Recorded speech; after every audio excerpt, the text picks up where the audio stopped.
मित्रांनो, तुम्हाला माहीत आहे का, दसऱ्याच्या दिवशी आपण जी आपट्याची पानं सोनं म्हणून वाटतो त्यामागे एक फनाट पौराणिक कथा दडलेली आहे. आणि ही गोष्ट थेट रघुकुलाशी म्हणजेच श्रीरामांच्या पूर्वजाशी जोडलेली आहे. हा तोच रघुराजा ज्याच्या दान सुरतेवर स्वतः कुबेरलाही हार मानावी लागली. पण प्रश्न असा की सोनं कुठून आलं आणि आपट्याची पानं सोनं का मानली जाऊ लागली. कौसल्य नावाचा एक शिष्य आपल्या गुरूंना गुरुदक्षिणा द्यायला गेला. गुरुने थकीत म्हणलं, मला 14 कोटी सुवर्णमुद्रा आणून दे. कौशल्य सरळ रघुराजाकडे गेला.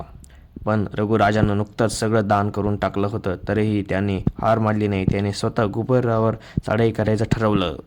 पेरानं युद्ध नको म्हणून सुवर्णमुद्रांचा पाऊस पडला. रघुराजानं ती सर्व मुद्रा कौशल्याला दिली. कौशल्याने घरची इतक्याच घेतल्या. बाकी सोनं गावाबाहेर आपट्याच्या झाडाखाली ठेवले गेले आणि लोकांनी दिवस घरी नेलं. तो दिवस होता दसरा आणि म्हणूनच आजही आपण आपट्याची पानं सोनं म्हणून घेतो.